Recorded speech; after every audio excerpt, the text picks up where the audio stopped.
morning, wonderful world of YouTube. Hope you're all doing well and you are safe and most importantly warm, because it is flipping freezing.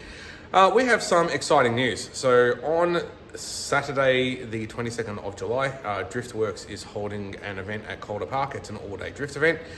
You may have seen a previous episode on my channel where I covered a Driftworks event where we were sort of showcasing Luke Fink and his driving skills.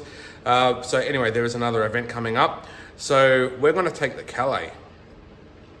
Yeah, so that's going to be interesting. A extremely underpowered car. So if you guys want to come down and have a laugh at a V6 Commodore trying to drift, please feel free to come down. Come and say hi if you see us. Jason and I will both be going down for the day. We have done some stuff to the Calais to sort of help it in regards to drifting with steering, suspension and brake stuff. There is some more stuff on order for that car as well, which we will get to probably in the next video or two. But there is some stuff I want to do on the Calais today, as well as a bunch of other things on other things. So what we're going to do is basically, just do a big vehicle shuffle, get some stuff taken out, some other things brought in, some things set up and all that. And we'll just get into it and I'll show you guys what we're doing. So first things first, we're going to do in preparation for this event is not actually anything on the Calais at all. I'm going to do some stuff to our car trailer. Well, it's actually Jason's car trailer.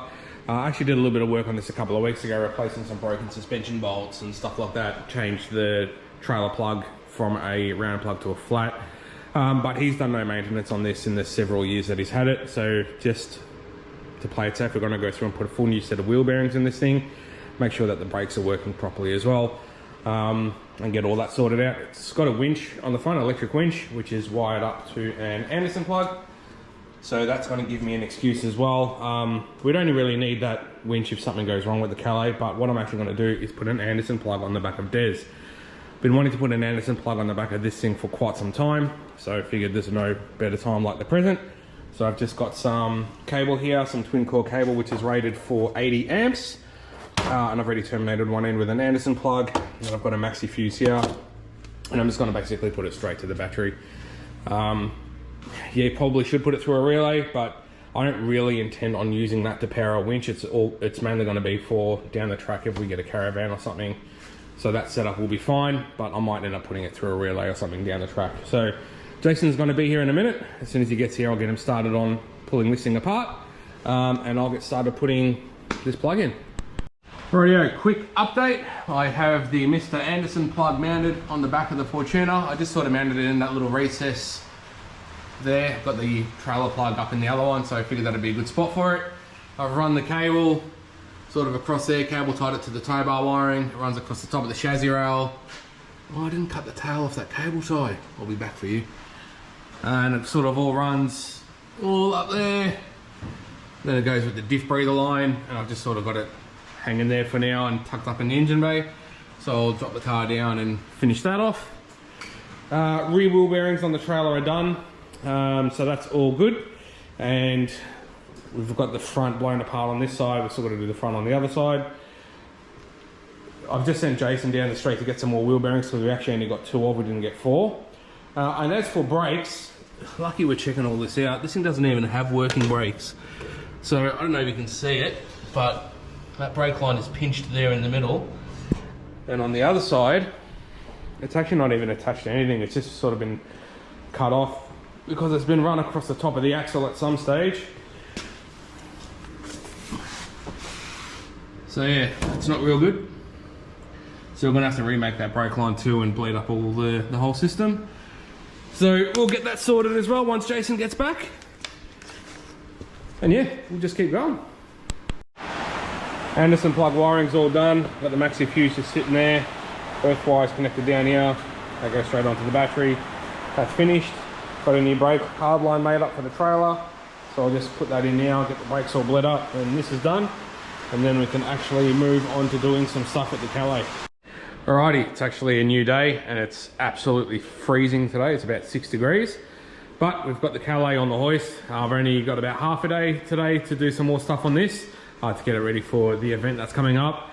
First things first, priority wise, I want to get the hydraulic handbrake working properly. I'm not sure if you guys have watched the previous episodes on this thing when I did the hydraulic handbrake in it, But the hydraulic handbrake, like it sort of works, but you've really got to pull it really hard and start to turn the wheel to get the thing to just slightly lock up the back wheels. So what I'm actually going to do, so basically this is the caliper for the foot brake, and that's the caliper for the hydraulic handbrake. I'm running a Bendix heavy duty pad in here already, and these are just Bendix general CTs. So what I'm going to do, as you can see, these rotors are quite not great, so they're fairly glazed and stuff. I was going to leave these, and we're basically going to upgrade rotors and pads. So I'm going to change the rotors, I'm going to remove the heavy duty pads and put them into the foot brake caliper, and then I'm going to run a Bendix Ultimate pad up here. So Bendix Ultimate pads are really quite bitey, so hopefully that does what we need it to do. So here's what we're going to be putting in it. I'm not using the DBA rotors today, I'm using some RDA ones. I'm not saying these are better or worse, but they are a heck of a lot cheaper, which is why I went for them. So I'm going to throw these on, they're slotted and dimpled. And there's the Bendix Ultimate pads. Again, you've seen me do brakes so many times, so I'm just going to go through and get all of this done, and then I'll just show you what it looks like when it's finished. Sweet, that is all done. All looking good. So as I said, hydraulic handbrake caliper now has Bendix Ultimate pads in it, and just the foot brake caliper has those Bendix heavy duties. So it should make me stop just that tiny bit better, and hopefully this is enough to make the hydraulic handbrake grab. I reckon it will be. If you want to see how it looks like through the wheels, we've got this wheel on. So there, that's it there. Alright, so now we're going to get on to the next thing. Alright, next thing I want to do on this thing is actually just a couple of cosmetic things. So I've got this front wheel off, and I've taken the front guard liner out, because there are a few dents in this left front guard, so I just want to try and push those out, and just sort of like with my hand, just try and make that a little bit better. And I'm also going to go through and do a headlight restoration on these, because these headlights are looking pretty crap. So yeah, just going to do those two things, and seeing how we go for time, there might be one more cosmetic thing we do. Cool, got those dents out a bit better. Guard is still wrinkled, but good enough. I just wanted to show you how I do headlight restorations, by the way. I've got two different ones. You may have seen in a previous video on my Commodore wagon, where I just did like a basic polish. The proper way that I do it is I actually use this proper headlight restoration kit. So what I do is I just get my little buzz sander with some fine sandpaper, and I sand the face of the headlight. After you do that, you go through and you treat it with, well, we've got some out already. It's like this yellow cleaner that takes the yellowing out of the headlight. Then you sort of wash it down, dry the headlight, and then you seal it with this. These are just like little sponges in here that are soaked in the stuff that you need. But you do need to wear gloves when you do this, because that stuff will take the skin off your fingers eventually. So I've already gone through and sanded them, and I'll just show you what they look like when they're done. Alrighty, headlights are done, so they look a fair bit better. By the way, I'm very much aware that pushing those dents out and doing this headlight stuff, it's a complete and total waste of time, especially with what we're using the car for. I've got half a day to kill today, so that's why I'm going through and doing these things. The only sort of parts I had was the parts to do the back brakes, which only took sort of 45 minutes. There are a couple of things on order for this car that you'll see in upcoming videos. Hopefully we can get a couple more things done on this car before we take it to that drift event. But on the line of cosmetic stuff, there's no hiding the fact that the paint on this car is absolutely amazingly bad, especially on the roof and these sort of A and C pillars. The doors and the bonnet aren't great either, but what I'm going to do is something that I've sort of wanted to try for a while and never been brave enough to do it on a car, because I've always cared about the cars too much. But I actually want to give this a bit of an aerosol paint job, just to try and make it look a little bit better, and we're also going to go black as well. So I went down to the local parts shop. I really wanted to get satin black, but they didn't have any, so gloss black it is. So we're just going to use my little palm sander here, just go through and buzz back all the flaky bits, sort of flatten off the roof a bit, rough it up, give it a light coat of primer, and then we're going to go through and hit it with a couple of coats of black. It's probably not going to turn out great, but it can't be any worse than what it is. It is an absolutely freezing day here today as well. It's about 8 degrees. So what we're going to do is put my 15 amp garage heater in here. And I've also got my little pedestal heater over there as well. That's going to get in here as well. We'll throw this roller door down, seal this area off, and try and get this place as warm as we can. So I'll just sort of give you updates as we go. Alrighties, we've made quite a bit of progress.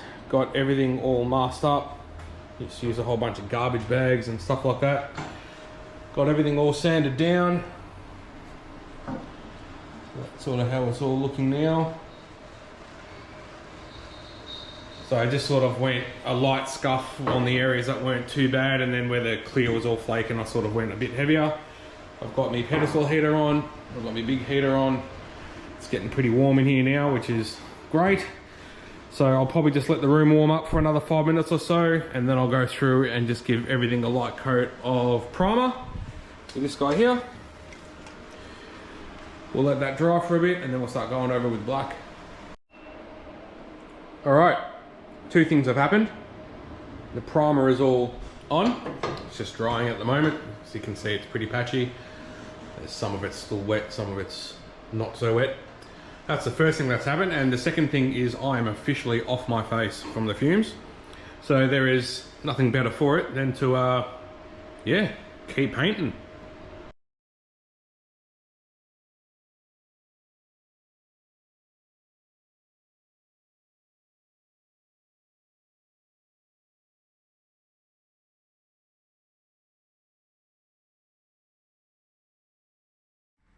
Alright guys, so it's the next morning. I let the thing sort of sit in the garage overnight with the heaters on, just because of how cold it is here at the moment. Let the thing bake down. Gave it a really quick wash this morning, freezing hands, and parked it back in its hole. And you know what? It doesn't actually look too bad. It's come out a lot better than I thought it was going to. Being black, it has brought out some of the dents in the roof, which is awesome. But yeah, definitely came out better than I thought it did. Heck of a lot better than what it was before. I mean, keep in mind the roof was worse than that. So yeah, I don't know, I'm sort of digging it. What do you guys think? Have I stuffed it? Should I have gone body color? I sort of like how the black ties in with the tinted windows too. Anyways, good enough. Unfortunately though, that is going to mark the end of this episode. Yeah, so the main event is still probably 4 weeks away. In about a week or two, when I get some more stuff for this thing, there will be another episode, possibly two, depending how long the filming takes. But yeah, as always, if you like what you see, please remember to like and subscribe. You can also follow us on our socials on Facebook and Instagram. And yeah, we'll look forward to seeing you guys in the next episode. Till then, be good, stay safe, and we'll see you soon.